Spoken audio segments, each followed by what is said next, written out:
नमस्कार मित्रों, स्वागत है आप सभी का इस वक्त की सबसे बड़ी अपडेट के साथ आपके सामने मौजूद है। जहां पर चलेंगे सबसे बड़ी अपडेट में आपको बताएंगे दोस्तों, आखिरकार हिंद महासागर के अंदर अमेरिका ने इतनी बड़ी गलती कर दी कि भारत के साथ में अमेरिका के संबंधों में आ गई है खटास। बताएंगे कैसे ईरान के मामले को लेकर भारत ने अचानक से रुख बदला है दोस्तों, और अमेरिका के रुख के बाद पूरी तरीके से बता दिया है कि भारत के सामने आकर और भारत के समुद्री क्षेत्र के अंदर आकर किसी भी तरीके की बदतमीजी करेगा अमेरिका तो फिर भारत को इस पूरे मामले पर अपना रुख बदलने में ज्यादा टाइम नहीं लगेगा दोस्तों। इसके बाद भारत ने खामेनी के मौत के मामले को लेकर कुछ ऐसा किया है दोस्तों और चिंता जता दी है, जिसे लेकर अब अमेरिका कहीं ना कहीं बैकफुट पर चला गया है और उससे समझ में आ गया होगा कि भारत हिंद महासागर के हमले को लेकर काफी नाराज है दोस्तों। बताएंगे डिटेल में क्या है पूरी अपडेट, इसी के साथ में चलेंगे और भी बड़ी ब्रेकिंग न्यूज समाचारों की तरफ दोस्तों। लेकिन उससे पहले अगर आप भी मानते हैं कि अमेरिका ने भारत के क्षेत्र के अंदर आकर हिंद महासागर में आकर हमला करके एक बहुत बड़ी गलती कर दी है, जिसका इसे पूरी तरीके से जवाब देना पड़ेगा और भारत के सामने आखिरकार अंततः गत्ता झुकना ही पड़ेगा, तो इस वीडियो को लाइक करके लाल बटन दबाकर चैनल को सब्सक्राइब करके बेल आइकन दबाकर कमेंट बॉक्स में भारत अमेरिका को नहीं छोड़ेगा, हिंद महासागर के मामले पर माफी मांग कर रहेगा तो अपनी राय जरूर लिखकर बताएगा दोस्तों। ज्यादा से ज्यादा वीडियो को शेयर कीजिएगा। चलते हैं सबसे पहले सबसे बड़ी ब्रेकिंग न्यूज अपडेट की तरफ, जहां पर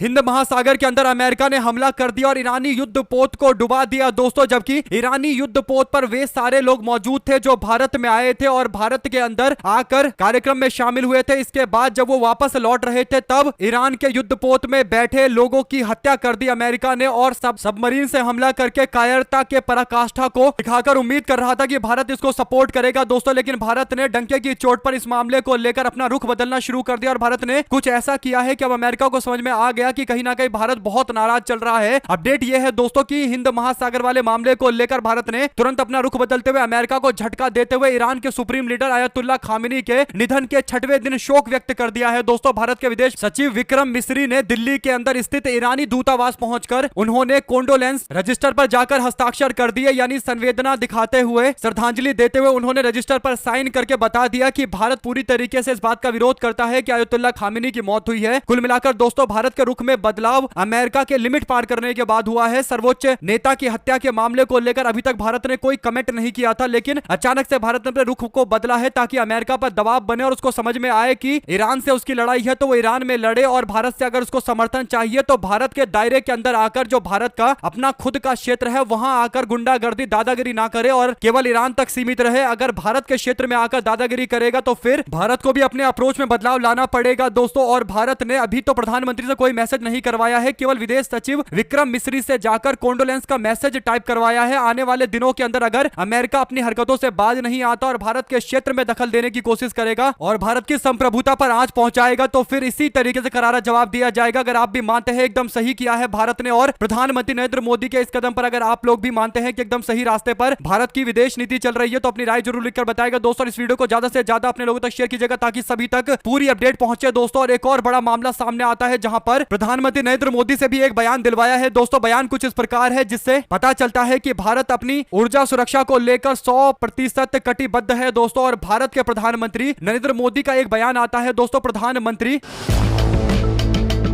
यूक्रेन और पश्चिम एशिया में चल रहे युद्धों को लेकर एक बयान जारी करते हुए कहते हैं कि हम लोगों को युद्ध नहीं बल्कि कूटनीति के रास्ते से सारे मामले का समाधान करना चाहिए। प्रधानमंत्री का यह बयान 28 फरवरी को अमेरिका और इजरायल के बीच में जारी जबरदस्त तरीके के युद्ध को लेकर सामने आया है दोस्तों। प्रधानमंत्री नरेंद्र मोदी दिल्ली में फिनलैंड के राष्ट्रपति अलेक्जेंडर स्टब से बात कर रहे थे। इस दौरान प्रधानमंत्री का यह बयान आया है। कुल मिलाकर दोस्तों प्रधानमंत्री ने अपने वक्तव्य में साफ शब्दों में बोला है कि हमको बातचीत के रास्ते से युद्ध का समाधान करना चाहिए दोस्तों। अब जब अयतुल्ला खामेनी मर चुका है तो फिर इस युद्ध को आगे बढ़ाने का कोई मतलब नहीं है। अगर आप भी मानते हैं कि भारत की ऊर्जा सुरक्षा मध्य पूर्व से जुड़ी हुई है, मिडिल ईस्ट से जुड़ी हुई है और अगर मिडिल ईस्ट के अंदर इसी तरीके से अशांति फैली रही तो फिर भारत के लिए ऊर्जा सुरक्षा को सुनिश्चित करने में काफी दिक्कतें आ सकती है दोस्तों। ऐसे में अमेरिका के लिए प्रधानमंत्री का ये एक मैसेज है। अगर आप भी मानते हैं कि प्रधानमंत्री के मैसेज को जो लोग नहीं समझ रहे उन लोगों का हिसाब किताब जल्दी ही होने वाला है, तो अपनी राय जरूर लिखकर बताएगा दोस्तों। चलते हैं एक और अपडेट की तरफ, जिसमें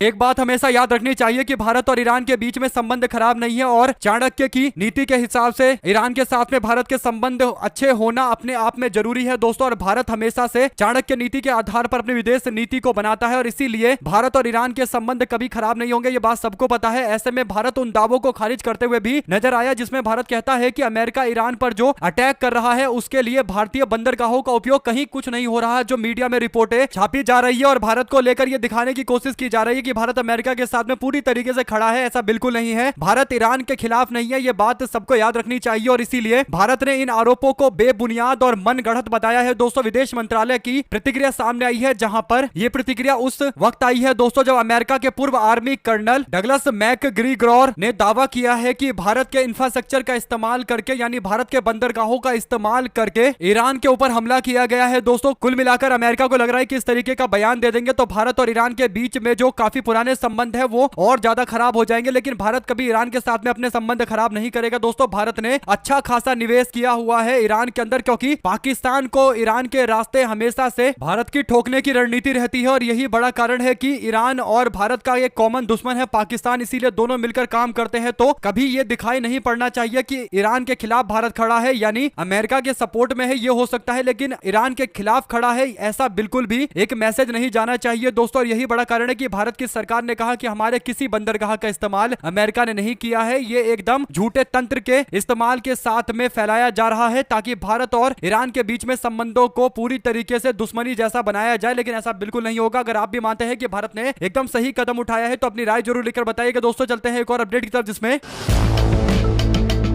हिंद महासागर में ईरानी युद्धपोत पर अमेरिकी सबमरीन के द्वारा किए गए हमले के मामले को लेकर श्रीलंका के सांसद ने भी इस मामले पर जानकारी दी है। दोस्तों उन्होंने कहा है कि हम भारत को इस मामले पर सचेत करना चाहते हैं कि भारत को इस पर चिंता होनी चाहिए, क्योंकि ये हमारे समुद्री क्षेत्र के अंदर किया गया हमला है और भारत की ऊर्जा आपूर्ति भी इससे प्रभावित हो सकती है, इसीलिए भारत को इसका विरोध करना चाहिए। श्रीलंका की नौसेना ने पुष्टि की है कि उसने डूबते जहाज से 32 ईरानी नाविकों को बचाया है, जबकि बड़ी संख्या में चालक दल अभी भी लापता चल रहा है। ये श्रीलंका के लिए चिंता का विषय है, हिंद महासागर के लिए, भारत के लिए भी चिंता का विषय है। आपकी क्या राय है दोस्तों? नमल राजपक्षे कहते हैं कि युद्ध मीलों दूर हो रहा है, लेकिन हम हिंद महासागर में ऐसी हलचलें देख रहे हैं श्रीलंका के तट के नजदीक, और इस तरीके से कुछ 40 समुद्री मील दूर ऐसी घटना होना हमारे लिए चिंता का विषय है। और श्रीलंका ने भारत को लेकर भी कहा है कि भारत को भी चिंता जाहिर करनी चाहिए। अगर आप भी मानते हैं दोस्तों की बात एकदम सही है, दोनों देशों को अपनी चिंताएं सबके सामने प्रकट करनी चाहिए और भारत के क्षेत्र में आकर ये गुंडागर्दी और दबंगई नहीं चलेगी अमेरिका की, ये बात एकदम क्लियर कट होना चाहिए। तो लिखकर जरूर बताएगा। साथ ही साथ चलते हैं एक और अपडेट की तरफ, जिसमें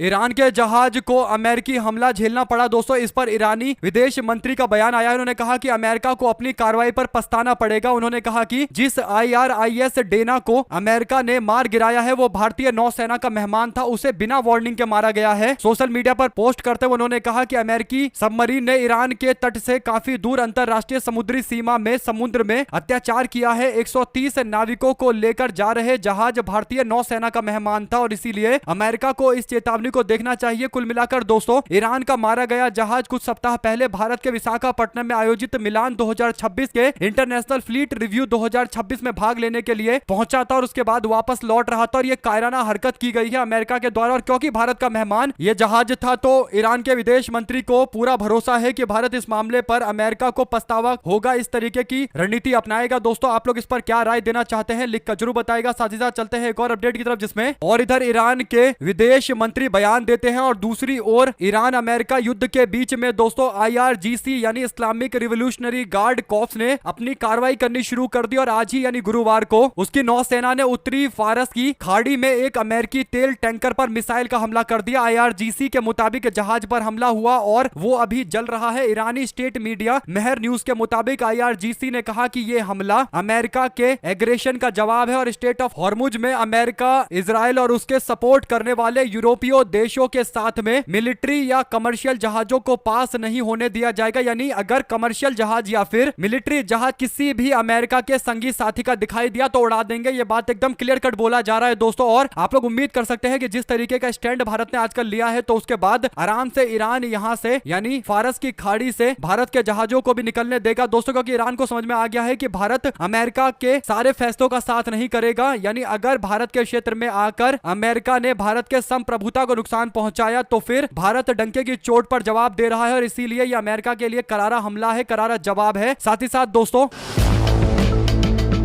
ईरान और तुर्की के बीच में जारी कूटनीति तनाव उस वक्त चरम पर पहुंच गया है जब तुर्की के रक्षा मंत्री ने दावा किया है कि नाटो के रक्षा प्रणाली ने ईरान से दागी गई एक बैलिस्टिक मिसाइल को पूर्वी मध्य सागर के अंदर नष्ट कर दिया है। और एक और तुर्की ने कार्रवाई को संप्रभुता के खिलाफ एक शत्रुपूर्ण कार्रवाई बताते हुए ईरान को चेतावनी दी है। वहीं पर ईरान के सशस्त्र बलों ने दावे को पूरी तरीके से खारिज करते हुए कहा कि हमने तो कोई हमला किया ही नहीं है, हमने तो तुर्की की तरफ मिसाइल दागा ही नहीं है। अब तो सवाल सबसे बड़ा यह है कि ईरान कह रहा है कि उसने दागा ही नहीं है और तुर्की कह रहा है कि उसने मार गिराया है। वैसे भी दोस्तों तुर्की है तो आखिरकार पाकिस्तान का ही दोस्त, और पाकिस्तान का दोस्त अगर झूठ नहीं बोलेगा तो क्या करेगा। जिंदगी और अस्तित्व केवल इनका झूठ बोलने पर ही निर्भर करता है। इसीलिए तुर्की इतना झूठ बोलता है जिसकी कोई गारंटी नहीं है दोस्तों, जिसकी कोई लिमिट नहीं है। और इसीलिए एक बात डंके की चोट पर कहा जा सकता है कि आने वाले दिनों के अंदर तुर्की का भी नंबर आएगा, इजराइल तुर्की का भी नंबर लगाएगा। लेकिन उससे पहले तुर्की को लग रहा है कि अगर वो ईरान के साथ में पंगे लेगा और ईरान पर अमेरिका और इजराइल की जीत होगी तो तुर्की इसे अपनी जीत भी बता देगा। हालांकि दोस्तों सिया सुन्नी की जो लड़ाइयां हैं वो और ज्यादा तीखी और तेज होने वाली है। अगर आप भी मानते हैं कि भारत ने अमेरिका के हिंद महासागर में किए गए हमले को लेकर एकदम 100% सही स्टैंड लिया है और भारत के स्टैंड का समर्थन करना चाहिए, तो अपनी राय जरूर लिखकर बताएगा दोस्तों। ज्यादा से ज्यादा वीडियो को शेयर कीजिएगा ताकि पूरी अपडेट आप लोग तो लगातार आगे भी इसी तरीके से पहुंचती रहे। हमारे साथ लगातार जुड़े रहने के लिए आप सभी दोस्तों, भाइयों, बहनों, मित्रों का बहुत बहुत धन्यवाद। देख रहे थे आपका अपना चैनल जय हिंद जय भारत। ज्यादा से ज्यादा वीडियो को शेयर कीजिएगा। जय हिंद सभी दोस्तों, भाइयों, बहनों, मित्रों का जय जय श्री राम।